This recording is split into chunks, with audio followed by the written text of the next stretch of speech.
Hello and welcome back, everyone. This is episode 27 of Winging It Waterfowl.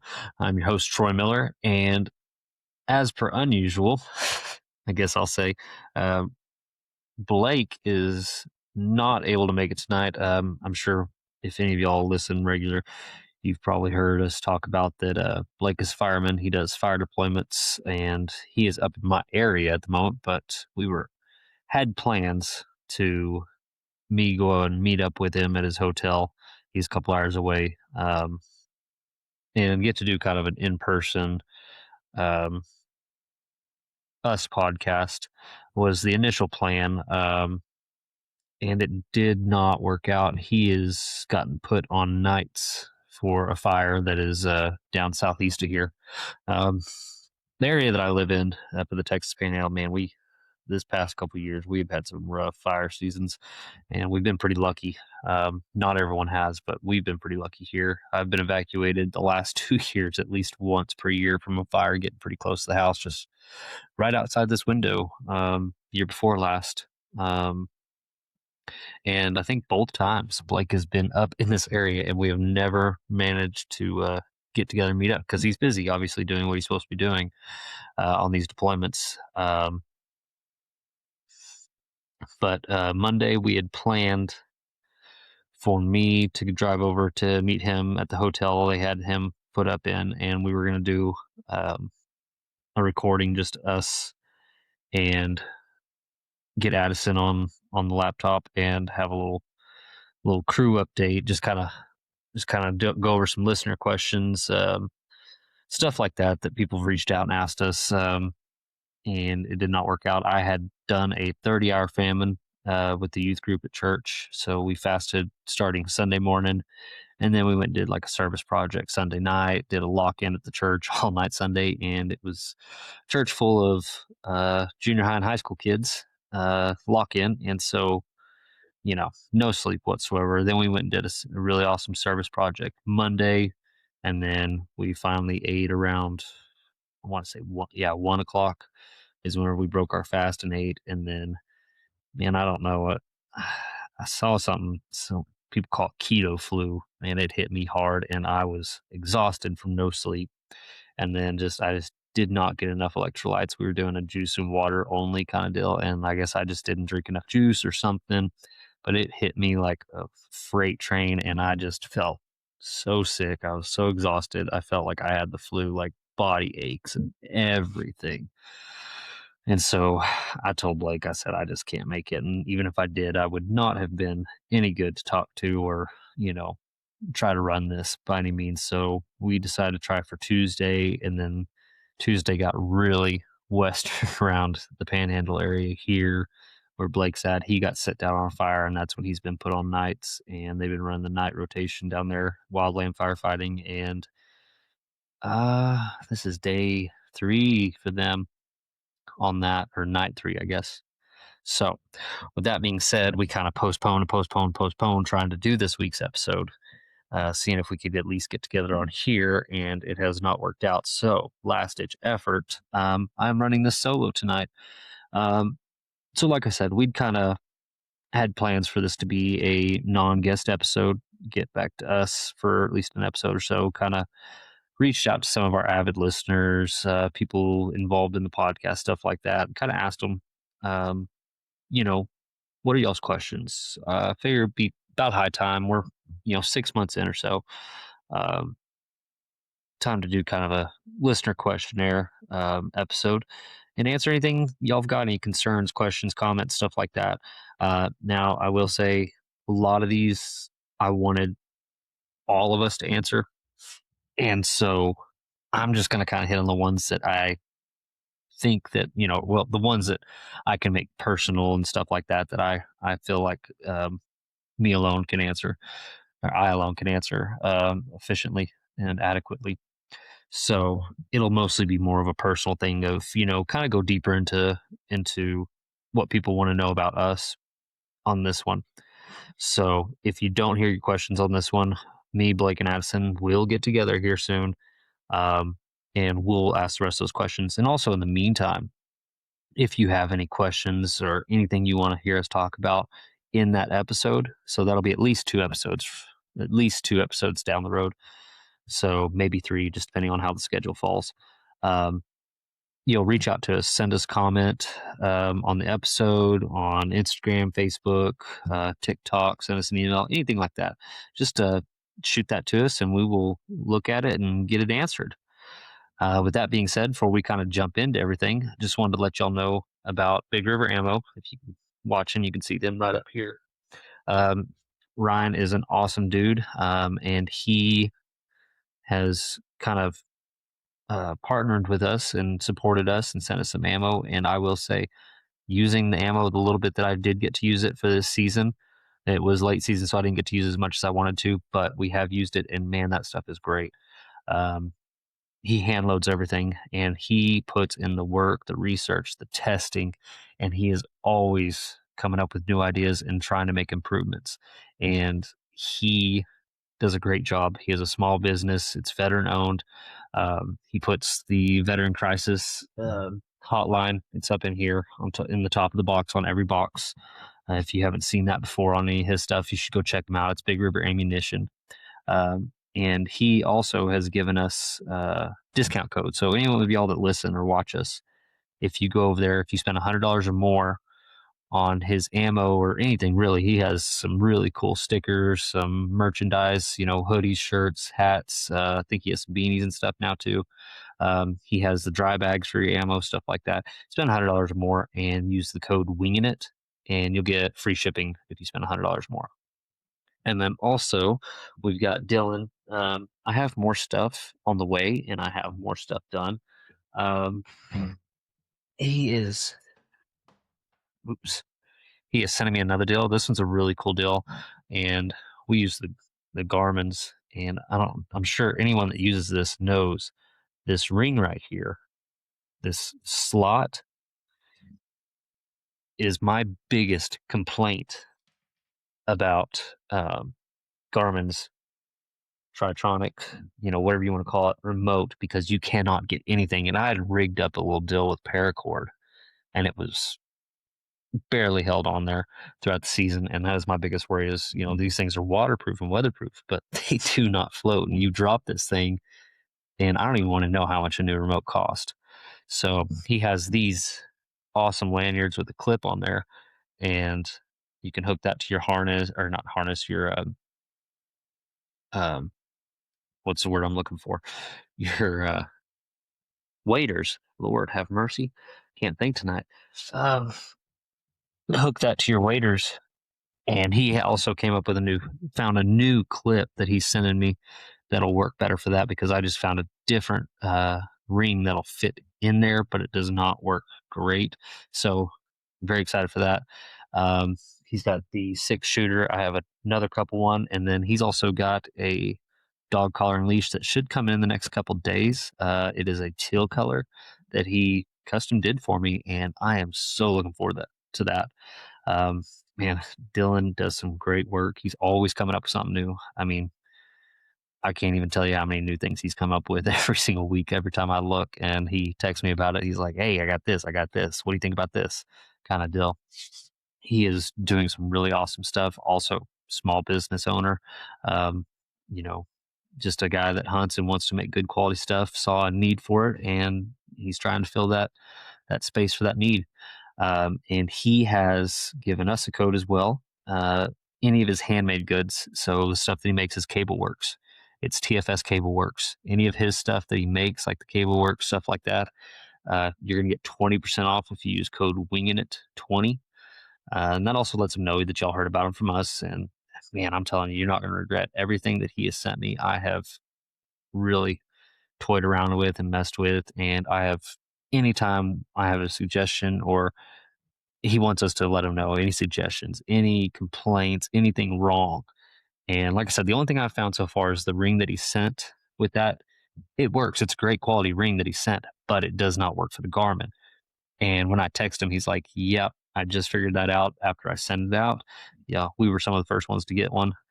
And he said it it's a problem that he's already solved. He just didn't have it solved before he sent me mine. So he's gonna have one in the mail to me. So um, always trying to improve, always trying to make a good product even better.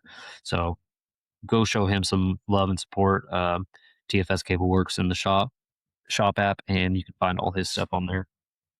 So now that we got that out of the way, for the most part, like I said, I'm not going to answer all of the questions that everyone sent in. So if you send them in and I talk to you about them, stuff like that, not ignoring it. I got them written down, but I want to wait till me, Blake, and Addison are together to ask a lot of these.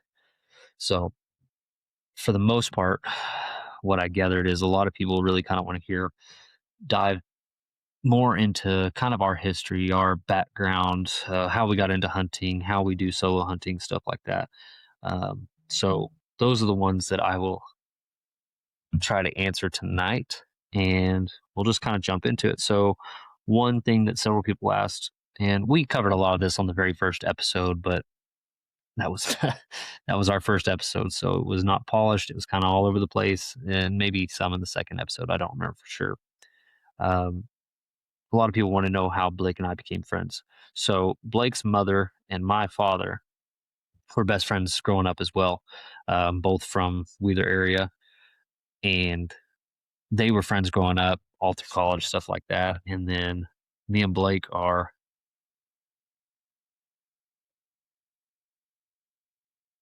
6 or 7 months apart. Um, and we have basically known each other since we were born. And then my dad was oil field and we moved around a lot. Blake's parents were fire and EMS and stuff. And so they went to Tulia.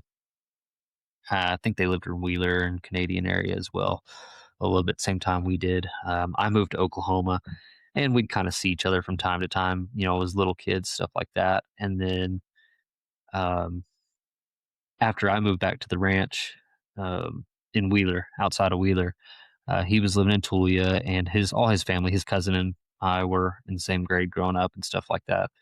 And he was still living in Tulia, and he'd come in and see his family, and I was very close with his family as well still. And so a lot of times during the summers, Christmas break, stuff like that, he would come over to my house, spend like a week at a time, and he'd come over like spend a week. We'd go out running around, horsing around, stuff like that.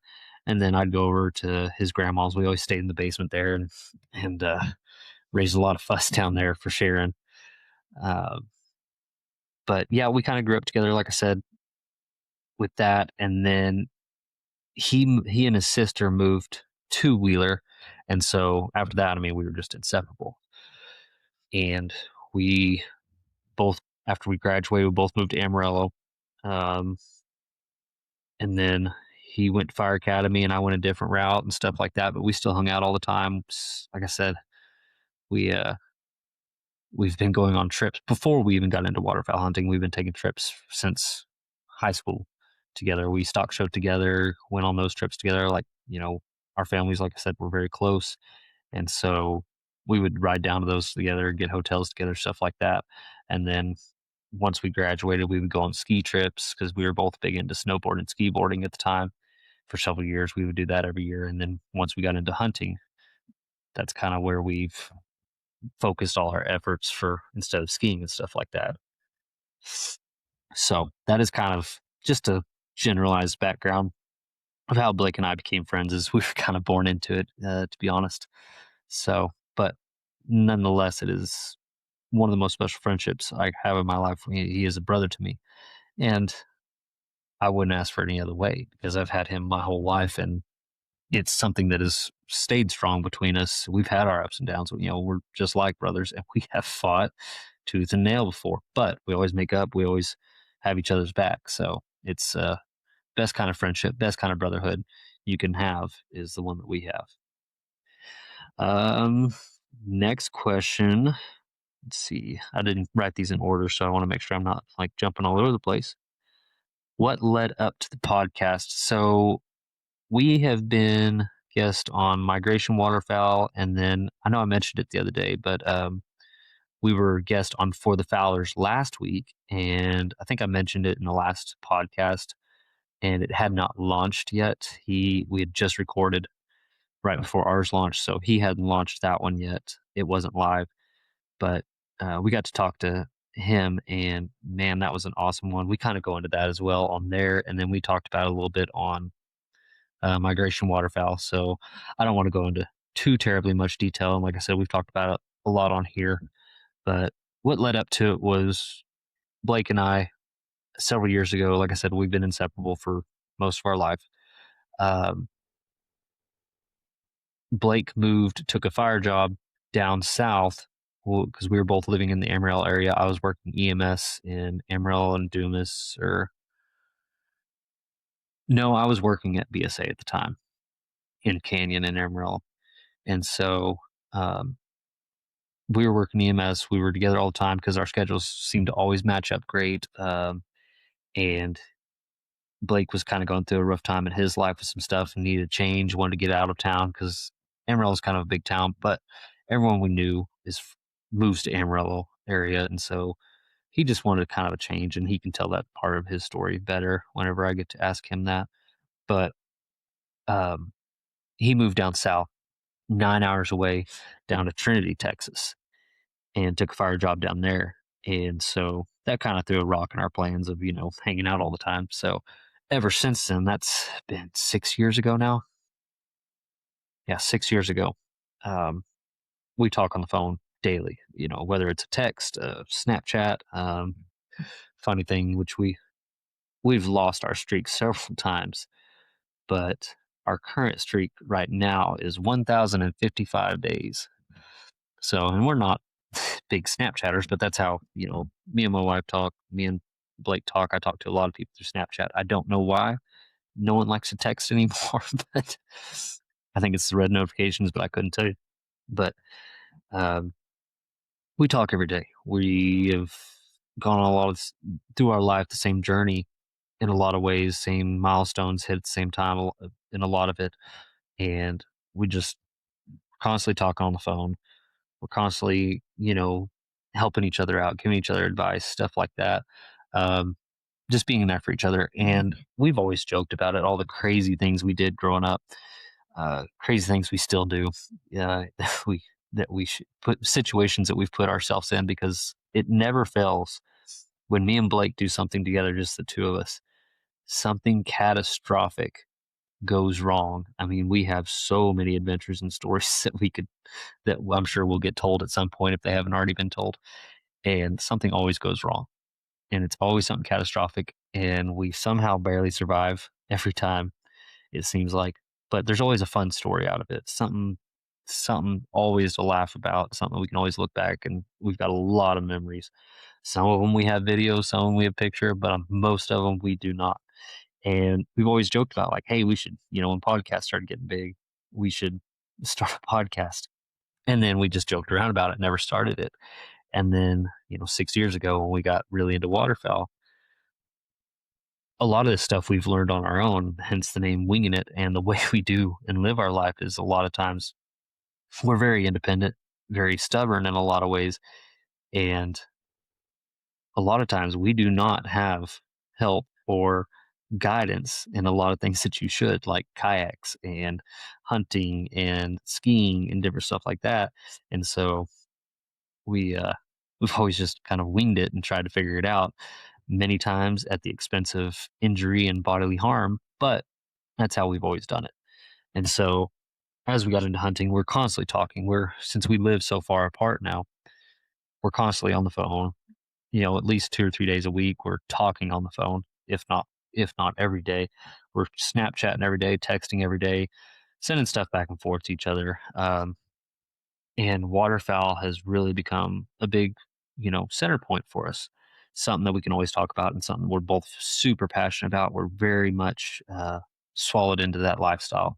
It got us hook, line, and sinker when we started it, and we did start it later in life. But we've always been big on hunting, and this was just kind of the new and most prevalent obsession at the time when we were talking about it, and it didn't fade away like a lot of the stuff that we get into does.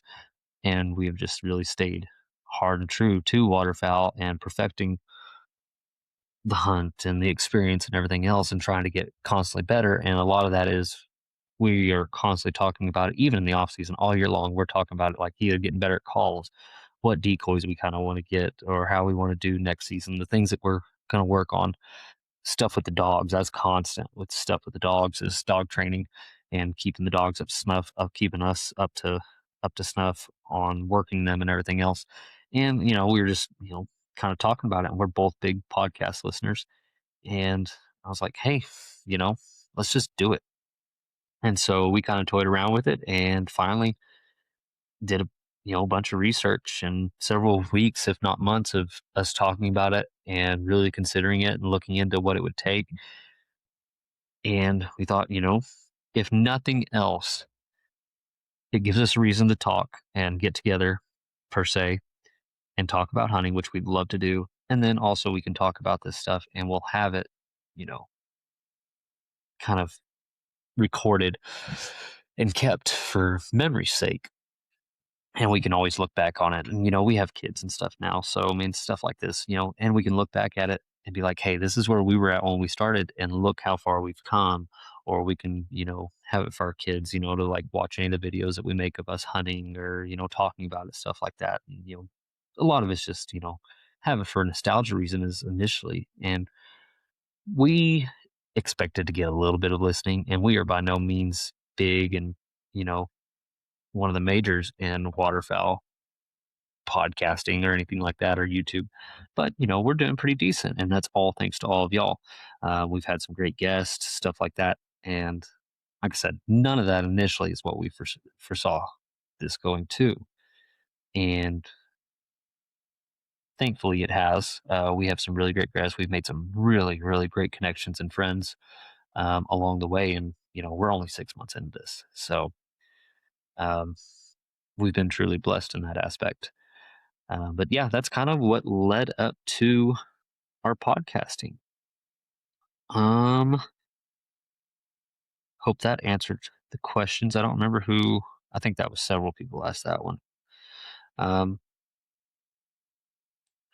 let's see, what's the next one we can do? So, I guess so. I had several people ask about a favorite hunt. There's a lot.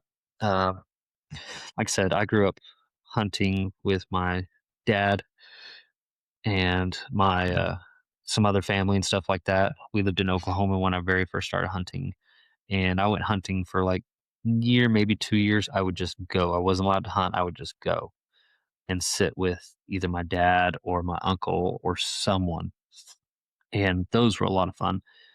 And then when I turned 10, I took my hunter safety course with my dad and everything, and then I got to go on my first hunt. And so, deer wise, I think my first hunt was probably my favorite. Um, we were in Oklahoma, and we got permission from a coworker of my mother's, if I remember right, to go on this wheat field and hunt a doe essentially. And at the time in Oklahoma, the season was only it was right at 2 weeks, I believe, maybe 16 days. It was a very short season, and you had to buy your tag.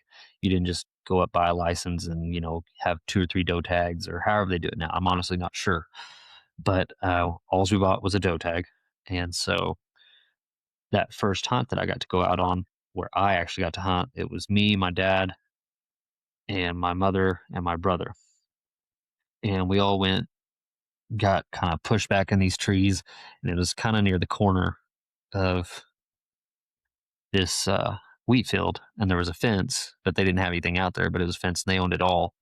And there was tree line cornering that 90 that we were sitting near. And we sat out there, and it was so cold. But it was a good night. Like, it was fun. We saw lots of stuff far off, and then finally had this big mature doe going, going ahead and coming on in. And it was just before shooting light. Sun's already down. Shooting light is almost here. And I was like, man, I think I can take her. And in my family, we have, I don't even remember what brand it is. I want to say it's a Remington, not a 700, but I want to say it's a Remington. It's a 22 250 that has been in my family for a very, very long time. Bolt action wood stock, 22 250, and it has a 4 power, non adjustable scope. And so, yes, it does have some magnification, but it's only a 4. And I had been out for the last 2 years. We went out to the range all the time. I was pretty confident for a 10-year-old. I was pretty competent and pretty confident in my shooting abilities, but man, it was getting dark and I just kept losing her in the trees of the shadows of the trees and stuff like that. And she she finally popped out and we had maybe 5 minutes of light left, if that. And I took the shot and dropped her right there. And I just remember I set the gun down and I took off running. And before my dad could stop me, I was so excited. And he's like, don't get up there." He's like, "Wait, we got to make sure she's dead. She will whoop on you if she is not dead and you just injured her." Which I didn't know. That's my first year. And we got up there and she was stone dead. Went and weighed her, and she is still the biggest doe I've ever taken in my life. I think she was 109. Yeah, she was 109 pounds fully dressed on the scale. So she was a big old doe. But just having all my family there and that being my first, that was a very special memory. I mean, I love every hunt, but that one was probably my favorite hunt overall. My favorite hunt, I think, for waterfowl specific, would probably be this year. It was opening day of teal season, my dog's first retrieve, and it was a double. So, and it took a little finagling to get her to run a double, but man, that was just awesome. It was a solo hunt. I went out early season, kind of a rough day. I'd missed my alarm. I thought I set it for AM, but I did not. I accidentally set it for PM for 3 AM because I wanted to get out there early and knew it was going to be opening day of teal season. Everyone's wanting to scratch that itch and get out there, and it is public land where I hunt. But I missed my alarm because it didn't go off, and um, I don't even remember what time. I think it was like 4:15, 4:30 when I just happened to wake up and look at my phone. I thought, "Oh crap!" And so I sat there and contemplated for a minute, and I was like, "Yep, it's worth it."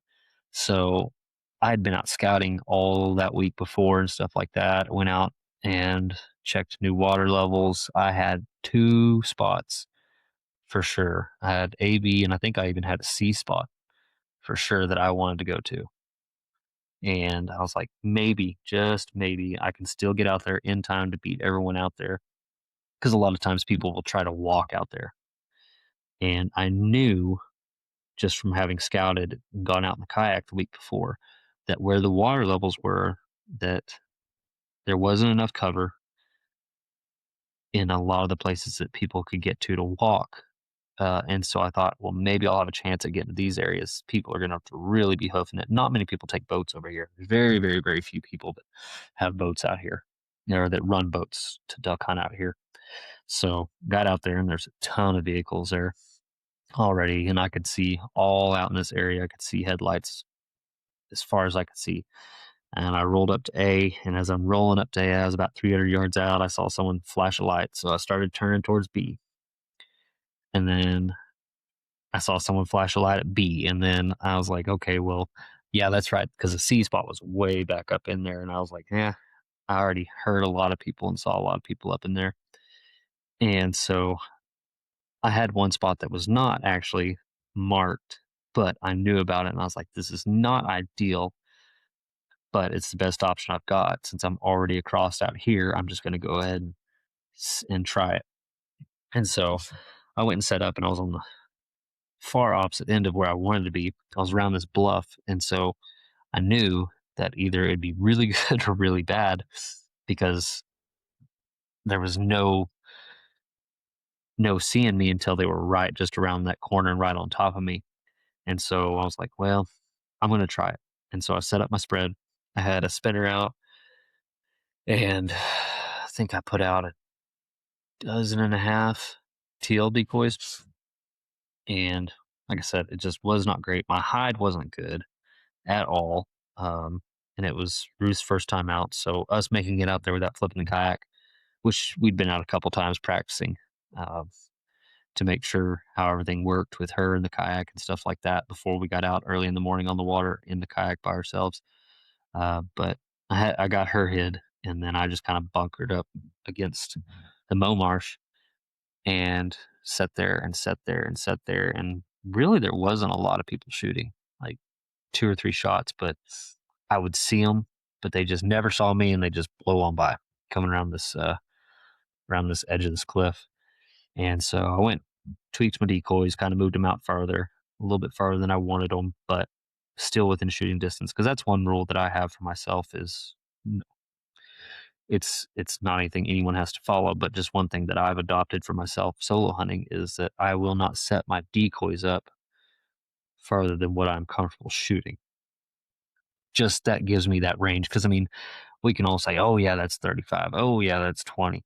But when the adrenaline's pumping, birds are flying, we have no idea how far they are. But I can sit there and set those decoys kind of at the edge of what know my ethical shots are, and I will not. And generally, I don't like to go to the edge. I like to be in a comfortable distance of what I know an ethical shot is. And so I went and moved the decoys out, and I was like, well, this is still within good range for what I'm shooting, and I feel comfortable with it. So I did that, and that I guess happened to be what I needed to do. They finally saw it. They put on the brakes, swung back around, and I had two line up, and I thought, well, I'm going to try it. And I shot, and I doubled, and didn't even think about it. I was so excited. I sent Ruth after it, and she went out and got one. I was like, man, I should have thought about this. My dog's first ever real duck retrieve. I put her on a double, not a single. Can't make it easy, but she did. She did wondrously, and it was just the most awesome experience ever to be just me and her, first time out, her first hunt, and we got birds. So send her out. She went out on the one and brought it back like a champ. And then, like I said, it's her first time. She's still a pup. It's our first time together, and you can do all the backyard drills and everything you want in the world, but and we'd done some out in the water and stuff like that, throwing bumpers, but I mean, she just it wasn't clicking for her that there was two birds out there. Like I'd go to send her out and she saw the bird in my hand. She's like, dude, I already brought it back to you. It wasn't clicking for her. But after a little finagling and stuff like that, I finally got her out there and she successfully retrieved the double. It took a lot of work and a lot of patience and a lot of communication between the two of us. And, at that time, and we still are learning each other, but at that time we were very much learning each other and trying to figure out what we could expect and what was deserved in communication and stuff like that, or not deserved, but what was understood communication wise, figuring that out, between the two of us. So yeah, that was awesome. My first hunt of the season, this last season, was a double, and got to have Ruth go and bring back a double. So that'd probably be my favorite hunt, waterfowl wise. Um, guess with that, how I run a solo hunt. So um, yeah, mostly what I do, other than when I go on trips with Blake and Addison and stuff like that, is I primarily hunt solo, just me and my dog. And so the way I do it is I don't have a boat or anything. I have a kayak, and I'm sure y'all have heard me talk about this before, but I have a kayak, and then I have the extra large beaver tail jet sled, and I will hook it to the back of my kayak and use it like a trailer. And so now that I have Ruth, I throw all of my gear into the jet sled, all my stool, my gear pole, Ruth's blind, my decoys, my ammo, my shotgun, and my blind bag. All of that goes back in there. And then the way I did it was I took some eye bolts and placed them all around the edge of my beaver tail, and I run bungee straps just because, I'm not just sitting there carrying it. It is behind me. I can't quickly get to it, and out on the water on the lake. I have been out on some waves and crosswinds and stuff like that. And, if you don't have that thing perfectly centered weight wise and perfectly evened out on the weight, it will get to take it tipping and rocking and stuff like that. It can nosedive if you're not careful. So I went and did put those eye bolts all the way around it. And that was one of the best things I ever did, because I didn't want that big cinch top bag on there just because it's pretty pricey. I was like, well, I don't need it. And so I run bungee straps over it to secure everything. um, and then Ruth sits in between my legs.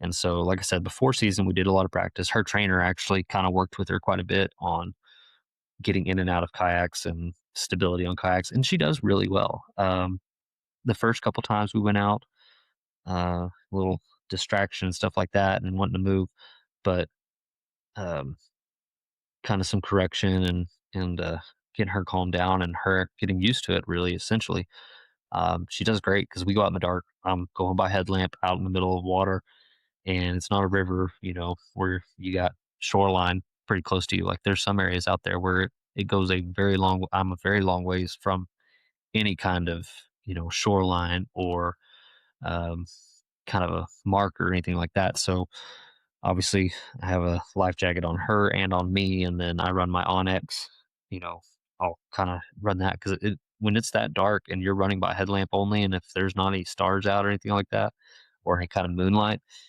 you can get turned around very quickly, especially if there's a little bit of wind pushing me off course. So, um, yeah, I run Onyx and I have my spots and I'll map them out to where the best way to get to them. Because some of these spots that I go to, I have to go through some openings. There's some brush or some trees, and um, so I kind of have some routes, and I pretty well know them. I've made them enough, and I go through and study water levels and anything underneath the surface. Make sure that I need to avoid because there's a lot of trees that are down and stuff like that. And depending on the water level, some of them are just like that, and you get to paddling pretty hard, and you hit one of those, and you're not expecting it. It can tip you over. So that's how I run that is using the Onyx and just, practicing my routes basically while I'm scouting. And then I run, like I said, the Mo Marsh for Ruth, depending on where I'm set up at. I'll either put her kind of to the side of me, or if I am able to, I like to back offset her maybe 5 yards away um, off me, just so it's, not such a big area that I'm trying to hide, me and the dog. And then I have a little swamp stool and a gear pole, and I will just do my level best to get brushed in. And I throw everything on that gear pole, and I'll set my swamp stool just as low as I can to the water and still able to pop up. And I just brush in best I can. And then once I kind of get my area set up, get all my decoys thrown out, I'll go take the kayak and the jet sled, and I'll hide them. I try to get as far away as possible without making a ridiculously long walk. And then I have some burlap that I'll go hide. I'll go throw the burlap on them, and then I'll usually find any dead branches, anything like that, and kind of brush them up best I can and hide those away from me. That way, that's not something else for the birds to see as they're coming in. And then, depending on the time of year, I generally run about 2 to 3 dozen-ish decoys, mostly teal and mallards and a little bit of pintail. And I don't really do motion decoys. I just haven't got spent the money on it and haven't seen the need for it yet. I would like to have some. Yes, I think they are a great tool, but I just haven't pulled the trigger because they are pricey. And like I said, I just honestly haven't seen the absolute requirement for it the way I hunt and where I hunt. So what I do is it's the Motion Ducks decoy spreader. I have that, and then just regular inline jerk rig. And so a lot of times what I'll do, depending on time of year and how the ducks are working, is I kind of run a modified U, I guess you would call it, decoy spread. And depending on the opening and stuff like that, I'll run one jerk rig over here and one jerk rig over here in the V, kind of UV shape. And that way, and I'll run both jerk spreads even by myself.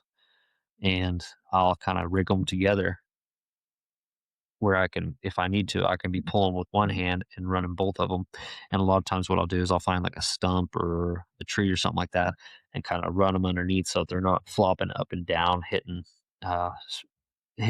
other stuff, making any unnecessary noise or movement that's going to attract the bird's sight towards me best I can.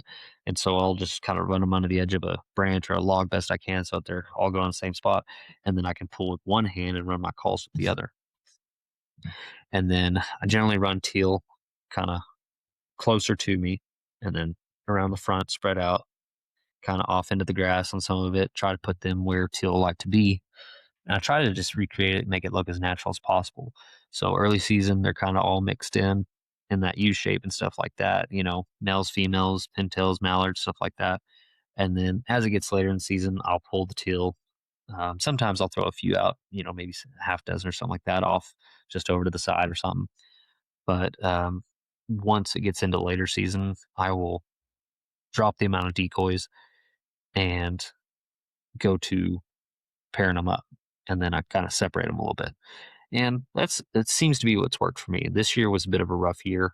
Water levels just weren't where I wanted them to be. And then, man, it's just the weather was crazy. And um, when I had opportunities to hunt, the weather was not good. I kept missing it.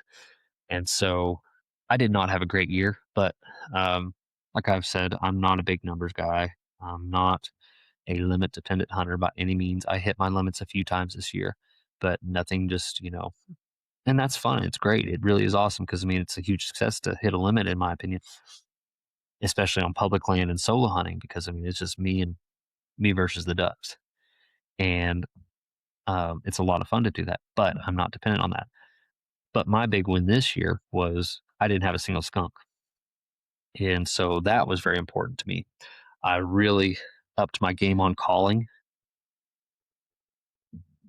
Um, I spent a lot of time practicing my calling in the off season last year, and I switched over to a single read for this season.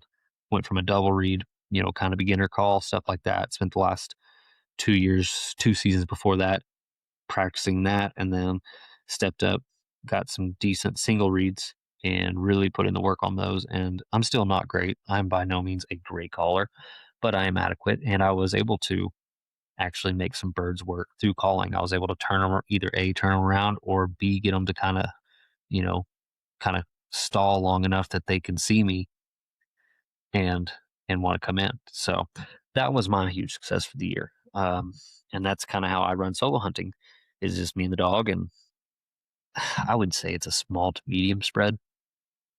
There are times I would like to have more um, in some of the areas that I hunt, but for the most part, um, we don't have big rafts of birds. We don't have just big, huge conglomerations of them where I'm hunting. If I did, then I probably would definitely be prioritizing a bigger spread. But for me, that's what works. So that is how I run a solo hunt. Um, let's see what is next. Off-season plans to stay on par for the next season. Um, the dog's a big one. Man, I always feel kind of like this time of year, right after season's over.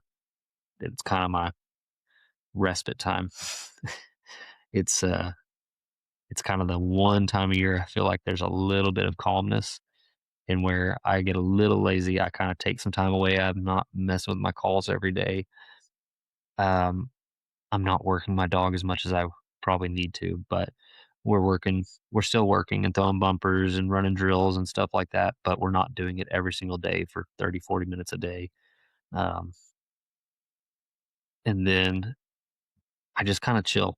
I don't really listen to as many podcasts, don't watch as much YouTube of hunting and stuff like that. I kind of just let this time of year be my just a little bit of respite, my little bit of catch up, because I do have 4 kids, and my 2 oldest daughters are into sports already, and they both are big into softball, and so we're starting. We just had signups the other day, so we'll probably have practice starting in the next week or two, and then that will be going basically 5 days a week for that until June, mid June. So in that, while trying to do that, I'm starting to get back into some more scouting, and I'm always scouting when I'm out, looking for future stuff because, like I said, we have the Playa Lakes, and every year different ones hold water just depending on how much water we have. So I'm always trying to keep an eye out for that, seeing which ones still have water at this time of year, kind of get an idea of what may have it next year, trying to get a hold of some landowners, stuff like that. Because I don't have a lot of private land access where I'm at. but I am working on that. So I'm keeping an eye out for scouting. Um, I'm still working my dog. Um, we will, now that it gets nicer and I've kind of had the respite times almost up, we're going to start hitting it a little bit harder. We're going to start doing a little bit more technical drills, taking the time and patience to do that while we have it. So we'll be running more kind of the blind doubles, stuff like that, running a T drill, doing a little bit more with hand signals and commands, trying to get those polished up a little bit because she does know them, but we're just, we haven't had but the one season together. So we're working on 'em. And so we're going to work hard on that. I imagine whenever I get the kayak out this summer, as always, I will do a little bit of fishing, and I'm a terrible fisherman. I really am. And generally, I go out early in the morning, launch my kayak, take my poles, get some bait, and I'll just kind of go out and troll. And what inevitably happens if I'm not running jugs is that I'm a terrible fisherman, and I will just sit there and relax. I will have coffee, listen to a little bit of music, and just sit on the water early in the morning, and then when I finally get bored of not catching anything, I will always go paddle around and look for new spots. So that is one way that I do it is I spend a lot of time in the off season paddling around when I'm quote unquote fishing, and looking for new spots, looking for what's changed, water levels. Like I've said several times, brush is a big problem for me here.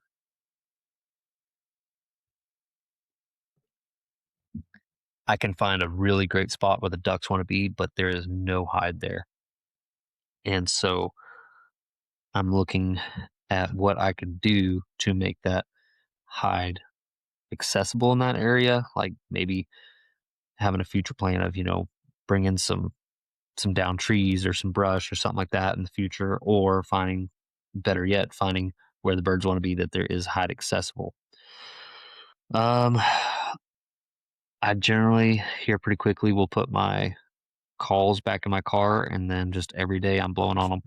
And then we had Cody from CC calls. He made us these, and these are his hybrids, kind of a hybrid between a cut down and a single read of his own making and invention, basically. And I've blown on a little bit, and it sounds so good, even for someone like me who is not a great caller. But I'm going to be practicing on this.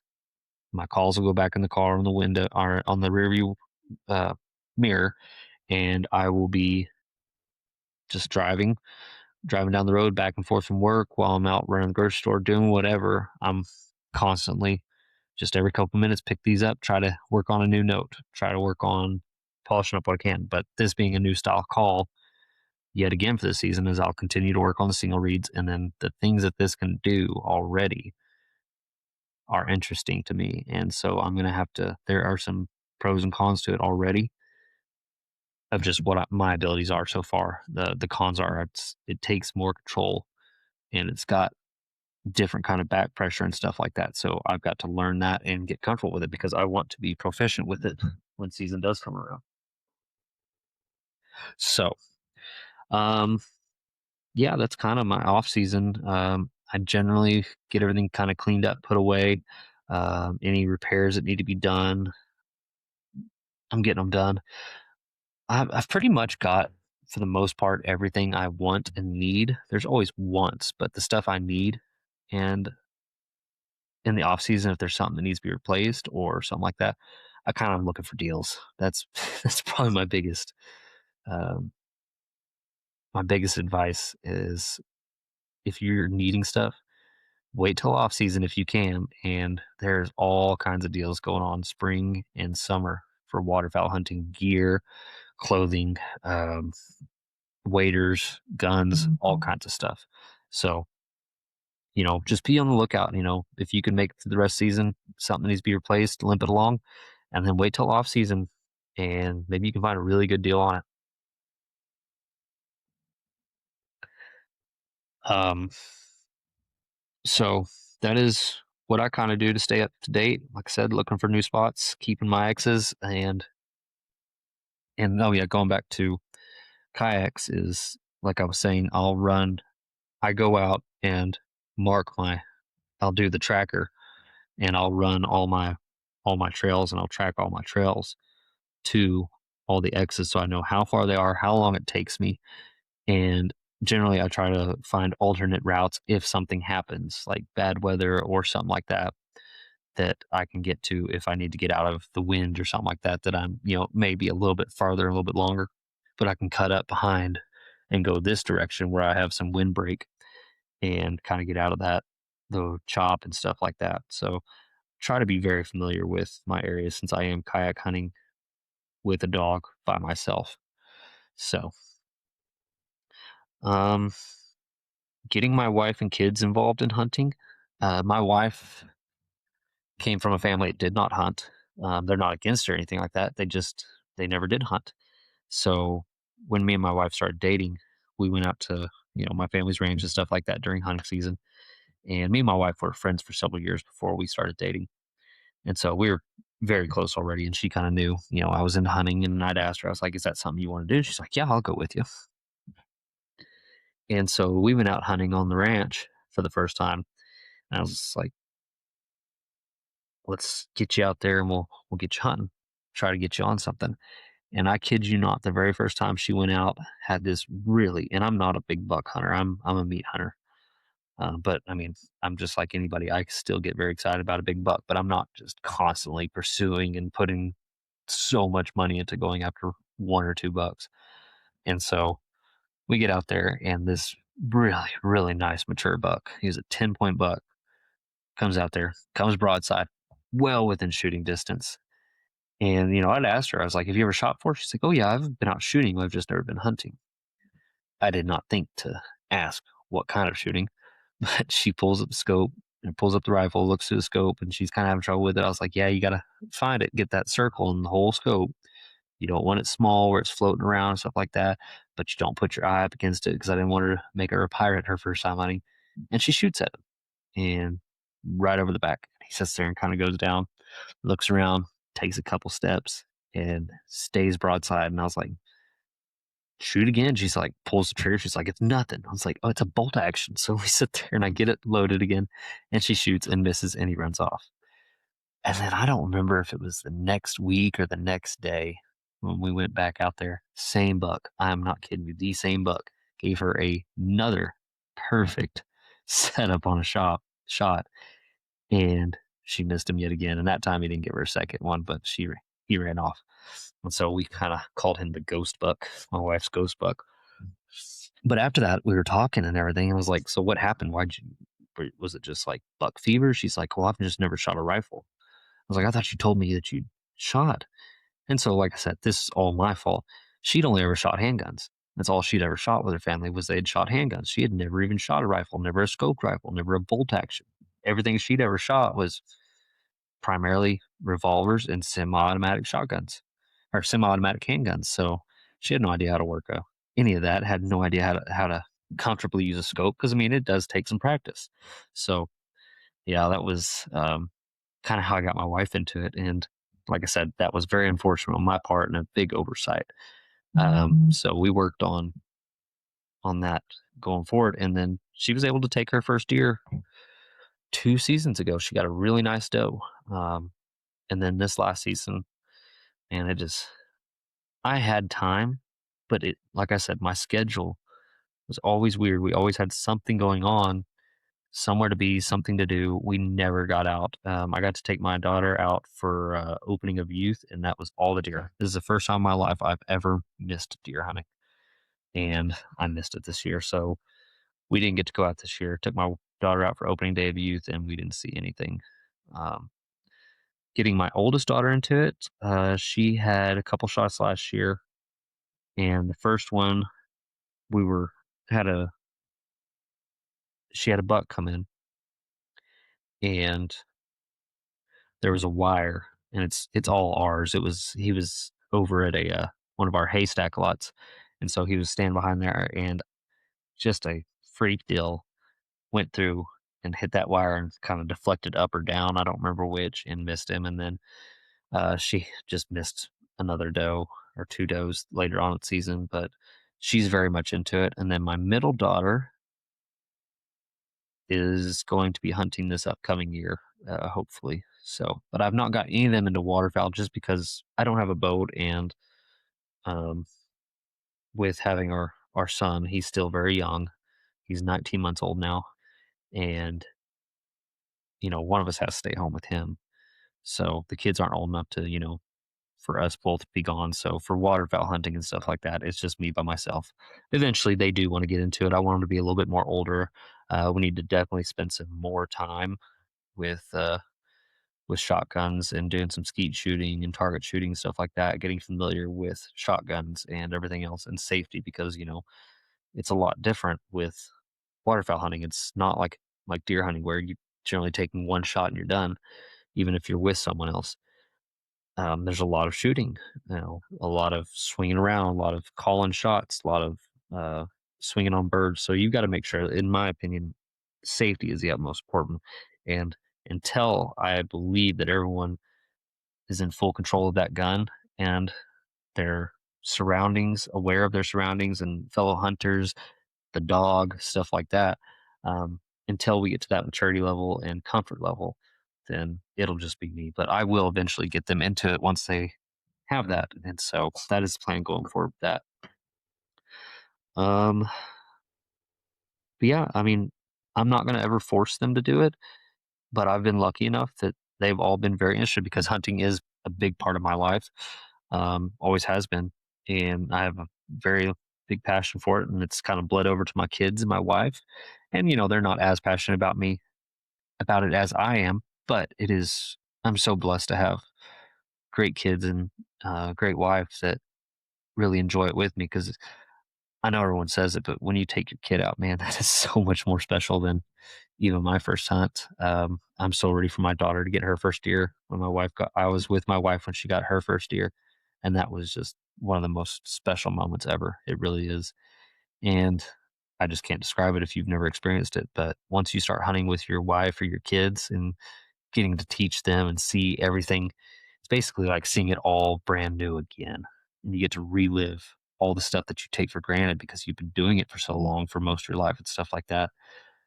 And it's an amazing experience getting to basically relearn it all, relive all those new little things and everything that you fell in love with. You get to relive it all again. So that is really amazing. Um, so yeah, I'm looking forward to getting my wife and kids more involved in hunting. They definitely have interest in it, but like I said, until we're to that comfort level of safety, um, awareness of your surroundings and fellow hunters and stuff like that, and proficiency with a shotgun, then we aren't going to be going out. And I'm hoping that in the next year or two we can get that done. People were kind of I had someone ask about kind of my history and my faith since we do talk about it. Um, so my history is I grew up on my family's ranch for the most part in Wheeler, outside of Wheeler. I graduated from Wheeler in 2011 and moved to Amarillo Canyon area. Was back and forth, bounced around through there.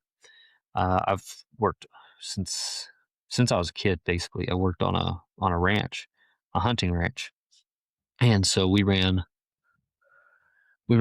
anywhere from 1,200 to 2,000 yearling steers in the spring and summer. And then in the fall and winter, it was a guest hunting ranch. And so I worked out there from the time I was 12 or 13 during the summers and school breaks and stuff like that. Uh, I was cowboying, and then I would do a lot of like the prep work for the hunting. And then I ran all the dogs. And had a very, very large operation for dogs out there on the ranch. I think we anywhere between 20 and 30 dogs at a time that the ranch owned. And so I basically took care of them and ran them and exercised them in the off season, stuff like that. Helped kind of start some of the pups is what I did. And those were all English pointers. So that was my kind of introduction into that and got me very big into quail hunting and dove hunting and stuff like that. And um, that was kind of my work starting. history. And then I started working in the oil field a little bit, roustabouting, mostly construction and deconstruction, working with my dad and some other guys. And then I moved off to Amarillo area and kind of worked some odd jobs here and there, going throughout some construction supply stuff, waited tables and bartended for a little while. And then I ran a feed store for a little bit, did that. And then I went to work for Gander Mountain and started in, of all things that I suck at, fishing, the fishing department at Gander Mountain. If any of y'all remember Gander Mountain since they're not around anymore. Started out as a part time associate in the fishing department and started there, and then quickly moved up from there to full time and became a supervisor. That they moved me to camping somewhere that they needed a supervisor. Did not know really much about backpacking camping because it's not like family camping. There's a little bit of that, but mostly that was geared towards backpacking, backcountry camping, stuff like that, which I did not know a whole lot about. But I made it work and I did a good job and took pride in my work. And then they pretty quickly moved me over to hunting, and I became over all of hunting, archery, firearms, all of that. I was over all of that, and I did that for several years. And not several years, 2 or 3 years. I think 3 years. I was there at Gander Mountain as a manager for firearms and hunting, and got really into bow hunting, really into competitive archery. Did that for a little while, and then I did new guns, but I'm pretty much let all my associates do all the used gun selling, and I would answer any questions. And then I did a lot of the gun. It's not smithing because we weren't gunsmiths, but we would do like simpler stuff that mom and pop, or that you can't do at home. We had the tools for that. We could do some simple stuff, kind of simple gunsmithing. We would do that, and then I was in charge of like appraising and buying and selling the used firearms, and I was the bow tech. So that's what I did there. And then I decided to go back to school and get back into EMS because I'd been involved. My family's all involved in EMS and fire, and so I went back to school and got my EMT. And while I was doing that, I got offered a job to be the fire or not fire manager, the assistant general manager for Burger King of all places, which did not really want to do, but it paid really well and it worked with my school schedule for what the classes that I needed because they were in the evenings and they were a drive away, and then I had clinicals and skills testing on weekends and stuff like that. So it worked with that. So I did that for 10 months, 9, 10 months as a Burger King manager. Man, I hated that. We'll give you a very large respect for fast food. It is a lot of high stress and not dealing with the most pleasant people a lot of times. Anything customer service, I have a lot of respect for just because I did it for a long time. And then once I got my license and everything, I worked EMS for 8 years and worked quite a few different places. Worked in some bigger services and some smaller services. Uh, got to run a lot of stuff. It was a really great life. I just the pay is not there. Anyone that knows anyone in EMS or fire or anything like that, the schedule's great, but the pay is just awful. I say the schedule's great if you like that kind of schedule. I loved it. I worked 2 full-time jobs for several years, and I still was off 3 days a week. And if there was something that I didn't want, if there's a week that I wanted to go travel and do something when I was single, I could. I just, hey, I'm taking PTO or take me off schedule this week or trade it off for the next week. And I would work, 4 days at most, and they were, 96 hours a week. But I would work that and I'd be done and have 3 days off at least. And then when I'd want to go travel, after Blake moved, I'd go down to Trinity a lot. We'd run that river, go hunting, go fishing, and just hang out down there. And I'd go for a week at a time because he's on a fire schedule and he could just trade a day, same as I did. And so we'd line up our schedules, go on trips, stuff like that. So I did that for 8 years, and then it just got to where the schedule was inconvenient for me, and the pay was just. I'd been there long enough and doing it long enough. I was alt shift commander for a little while. I ended up becoming an instructor for CPR and first aid and stuff like that to try to get more hours and, kind of put some notches in my belt. And I was an FTO for a long time, and I just still wasn't making enough to barely cover bills and stuff like that, even working two full-time jobs. And everything, price of stuff just kept getting higher. My pay stayed the same. And the opportunity came about, and I got into wind. My dad's in wind. He's been doing this for over a decade now. And he told me about an opening. And so, for coming on, I guess, right at 4 years ago now, I I took a job in wind, and it is not the most desirable job in the world, but I do enjoy it, and it pays well, and the schedule's pretty good for me. I do miss having 3, 4 days off a week when I wanted it, but that is kind of my work history. Um, and then kind of the history and faith is working EMS was definitely not conducive to my alcoholism. Um, I haven't really talked about it much on here. It's nothing I hide. It just hasn't come up, I guess. But for anyone wondering, and the question was asked, talking about the faith and stuff like that, I got to talk about this. Is I wasn't raised really in church. We went to church for a couple years when we lived in Oklahoma. Like 2 years, we went pretty religiously, and then we moved to the ranch over to back to Texas, and then we never really went. And so I wasn't really raised in a church household. Um, the rules I was taught growing up all my life were we don't talk about Jesus, politics, or money, just things we don't talk about. And so all of my knowledge of faith and everything was that 2 years of Sunday school, little watered down, yes, very important lessons to learn as a child, but that was my lessons that I learned. Did not grow up in a very faith based household. We didn't read the Bible. We said we were believers in Christ and stuff like that, but it was not lived out.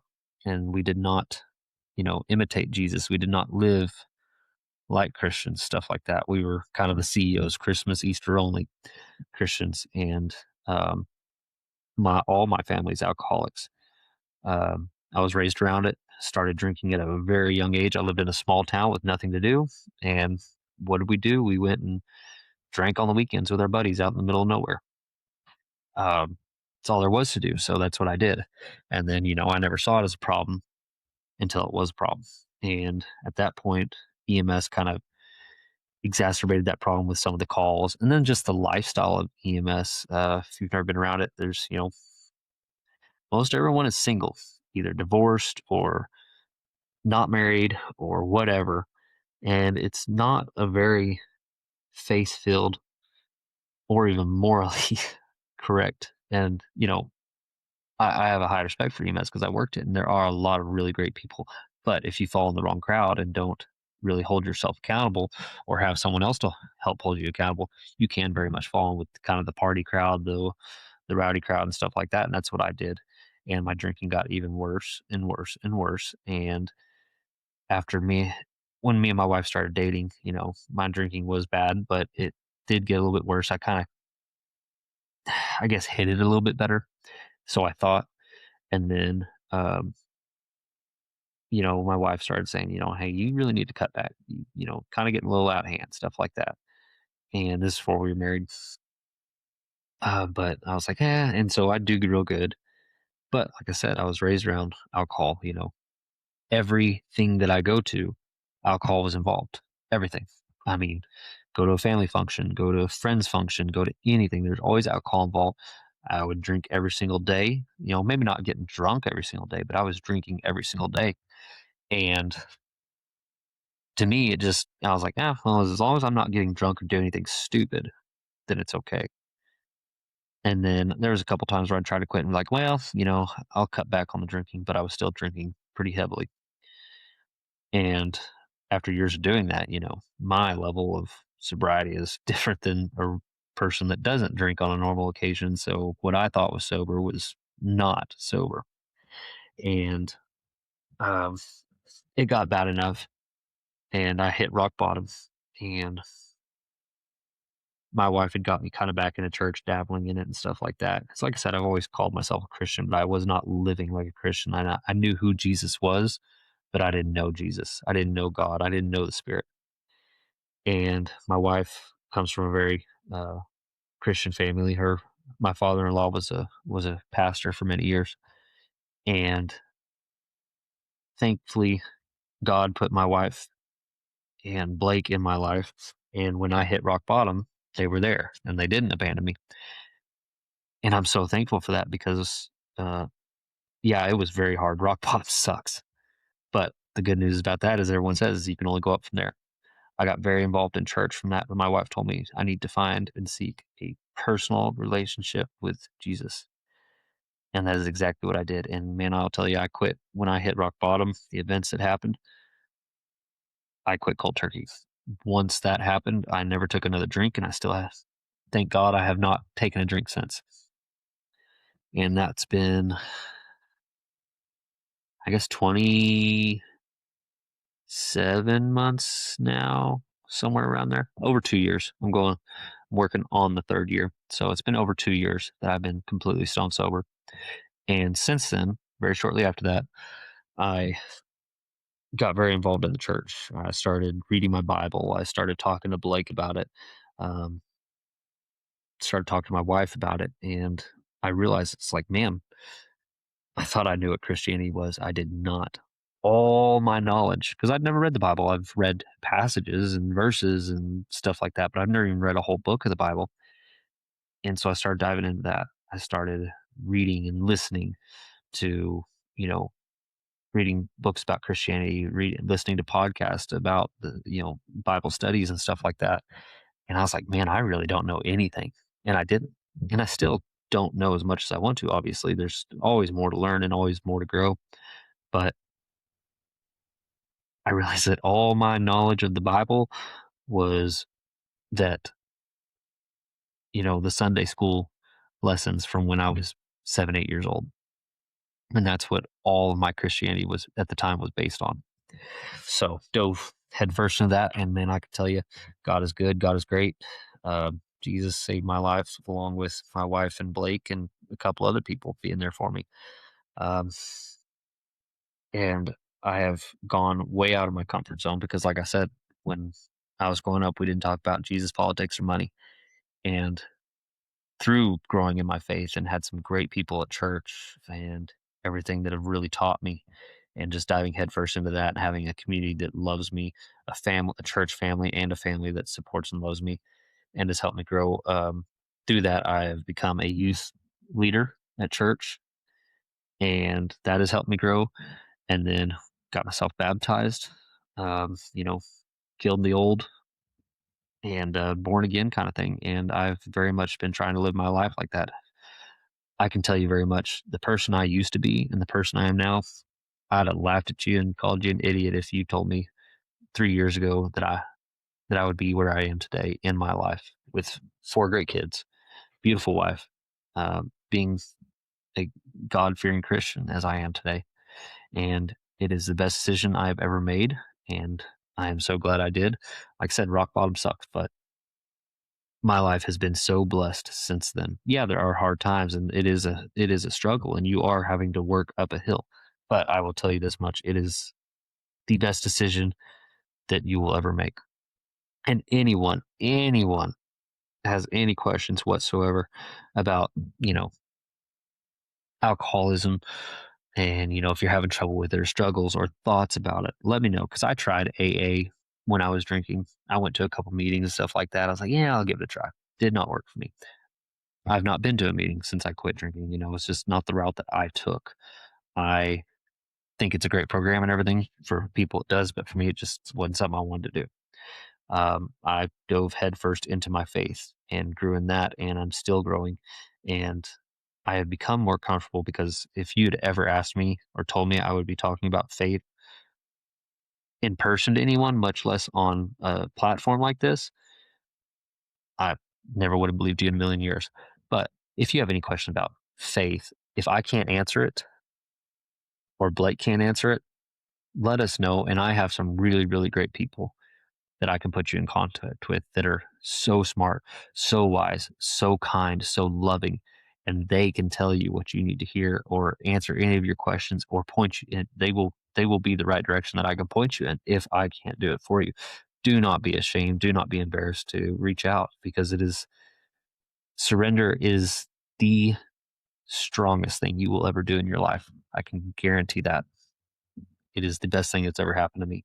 And I'm so thankful to have a loving and graceful God that I have, and that we all have the opportunity of, because we don't deserve it, and He gives it freely and willingly.